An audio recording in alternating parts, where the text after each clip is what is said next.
Hello everyone, so welcome to my channel miss botanophilic. तो आज का जो ये लेक्चर है ये है सेल के बारे में। तो आज हम लोग कवर करने वाले हैं basic introduction to cell. Okay, जो सेल आपकी यूनिट है, चाहे वो आपकी नेट की या फिर आपका नॉर्मल सिलेबस रिलेटेड यूनिट हो, तो यहाँ पे आप लोग का जो बेसिक इंट्रोडक्शन होता है वो इम्पॉर्टेंट है। इससे पहले कि हम लोग सेल की कुछ कॉन्सेप्ट्स की तरफ जाएं, तो आज की वीडियो में हम लोग बेसिक कॉन्सेप्ट्स को यहाँ पे कवर करने वाले हैं। ठीक है, अभी तक आप लोगों ने बुक में सेल के बारे में जो डेफिनेशन पढ़ी होगी वो होती है that is the basic structure and function unit of life is called as cell.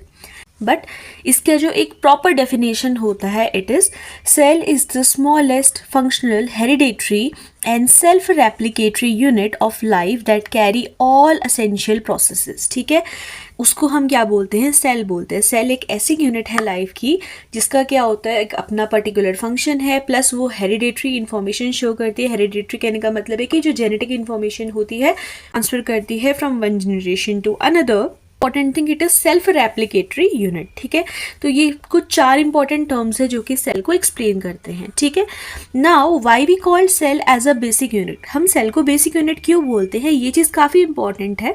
देखो, ईच सेल परफॉर्म फंक्शंस। हर एक सेल का अपना एक इंपॉर्टेंट फंक्शन होता है। हर एक सेल के पास कैपेबिलिटी होती है to perform nutrition, respiration, protein synthesis, growth, division, homeostasis and response to stimuli. Okay, तो इन पर्टिकुलर फंक्शंस जो कि हमारी सेल परफॉर्म करती है, इसकी वजह से हम सेल को क्या बोलते हैं? We call it as the basic unit of life. Okay, now next we have the characteristics of a living cell. एक जीवित सेल की क्या क्या कैरेक्टरिस्टिक्स होती है, अब हम इनके बारे में स्टडी करेंगे। ठीक है, तो सबसे पहले आपकी जो लिविंग कैरेक्टरिस्टिक्स है उनमें ये पर्टिकुलर चीज़ें होनी चाहिए। उनमें प्लाज्मा मेम्ब्रेन होना चाहिए। ठीक है, it should have the cytoplasm, the genetic material, ribosome, metabolism, self replication उसमें देखने को मिलना चाहिए, and we have the homeostasis. तो देखो, प्लाज्मा मेम्ब्रेन क्यों चाहिए? Because it separate the intracellular and the extra cellular material, plus वो हमारा सेलेक्टिवली परमिएबिलिटी प्रोवाइड करवाती है सेल को। Second, cytoplasm. हर लिविंग सेल में आपको साइटोप्लाज्म देखने को मिलेगा because it is a site जहाँ पे क्या होता है, it contains the organelles, plus हमारा जो प्रोसेसेस होती है, जितनी भी रिएक्शंस होती है वो साइटोप्लाज्म में देखने को मिलती है। ओके, एक साइट है हमारा किस चीज़ के लिए? ऑर्गेनेल्स के रहने का एक साइट है। ओके, जेनेटिक मटेरियल की अगर हम लोग बात करेंगे, it is important because it stores the genetic information. Next, ribosomes. Ribosomes आपको हर लिविंग सेल के अंदर देखने को मिलेंगे। राइबोसोम इंपॉर्टेंट है because it is a site for protein synthesis. तो ये आपका 70S भी हो सकता है, 80S भी हो सकता है। इनके बारे में हम आगे डिटेल में पढ़ेंगे। ठीक है, next we have self replication. Self replication is important because ये हमारा सेल डिवीजन में हेल्प करेगा। Homeostasis. Homeostasis is a condition कि अगर बाहर कोई भी कंडीशन चल रही हो, इंटरनल हम अपने इन्वायरमेंट को कैसे मेंटेन करते हैं। That's why we are warm blooded organism. अब होम्योस्टैसिस है या नहीं है, इसके अकॉर्डिंग हम कहते हैं कि वार्म ब्लडेड, कोल्ड ब्लडेड हमारे ऑर्गेनिज्म होते हैं। तो ये जो होम्योस्टैसिस होता है, it is the capability to maintain the internal condition. ठीक है, जिसके अंदर क्या क्या कंडीशंस आती है अगर आप यहाँ पे देखोगे, so it include conditions like we have the pH, the temperature, the ion concentration and the osmotic balance. तो ये सारी की सारी जो प्रॉपर्टीज है वो आपकी लिविंग सेल्स की प्रॉपर्टीज होती है। ठीक है, नेक्स्ट अगर आप देखोगे, देखो ऑर्गेनाइजेशन की अगर हम बात करेंगे, जो सेल की बेसिक ऑर्गेनाइजेशन होती है, हम लोगों ने बचपन से पढ़ा है कि cell is the basic structure and function unit of life. तो हमेशा सेल से ही स्टार्ट होना चाहिए। सेल जो होती है वो कंबाइन करके टिश्यूज़ बनाती है, टिश्यूज़ मिलके ऑर्गन बनाते हैं, ऑर्गन मिलके ऑर्गन सिस्टम बनाते हैं, और ऑर्गन सिस्टम मिलके एक ऑर्गेनिज्म का फॉर्मेशन करते हैं। बट अब हम लोग को थोड़ा सा एडवांस लेवल पे जाना है। देखो, जो सेल होती है वो भी किसी ना किसी चीज़ से बनी होगी। तो सबसे छोटी यूनिट जो होती है वो एटम होती है। ये एटम मिलके मॉलिक्यूल्स बनाती है, मॉलिक्यूल्स मिलके मैक्रोमॉलिक्यूल्स बनाते हैं, और मैक्रोमॉलिक्यूल्स मिलके फाइनली हमारी सेल का फॉर्मेशन करते हैं। But the most important thing is that कि फर्स्ट लिविंग जो लेवल होता है हमारा ऑर्गेनाइजेशन का, वो हमारा सेल ही होता है। ठीक है, सेल को आप बोलोगे it is the first living level of organization. अभी के टाइम पे अगर आप एक्सप्लेन करोगे तो आप उसको एटम से भी एक्सप्लेन कर सकते हो कि हमारा एटम जो होता है मिलके मॉलिक्यूल्स बनाएंगे, molecules will lead to the formation of the macromolecules, macromolecule से हमारा सेल बनेगा, सेल मिलके टिश्यूज बनाएंगे, they will form the organ system, and finally an organism will be there. This we have the cell diagram. देखो, cell की अगर हम diversity के बारे, डाइवर्सिटी मतलब होती है वैरायटी। सेल की डाइवर्सिटी आपको देखने को मिल सकती है शेप के अकॉर्डिंग, साइज, उसके फंक्शन के अकॉर्डिंग, उसके इंटरनल ऑर्गेनाइजेशन के अकॉर्डिंग एंड उसके लाइफ स्पेन के अकॉर्डिंग। मतलब शेप के अकॉर्डिंग आपकी डिफरेंट डिफरेंट टाइप की सेल्स हो सकती है, साइज के अकॉर्डिंग हो सकती है, फंक्शन के अकॉर्डिंग। अब देखो कुछ एग्जाम्पल हम लोग यहाँ पे लेते हैं। सबसे पहला जो एग्जाम्पल है वो है on the basis of the shape के अकॉर्डिंग कितने टाइप की आपकी सेल्स होती है। इसके अलावा भी और सेल्स होती है, यहाँ पे I just mention some of the examples जो कि काफ़ी हमारे कॉमन है। सबसे पहले अगर आप यहाँ पे देखोगे we have the biconcave shape. Biconcave shape आपको रेड ब्लड सेल्स में देखने को मिलता है, दैट इज आरबीसी। जो ब्रांच हमारी शेप की सेल्स होती है neurons are basically branch shape cells. Okay, muscles कैसी होती है, इलोंगेटेड सेल्स होती है। वाइट ब्लड सेल्स कैसी होती है, अमेबॉइडल होती है। स्पर्म जो कि मेल गैमेट है, it is streamlined in structure.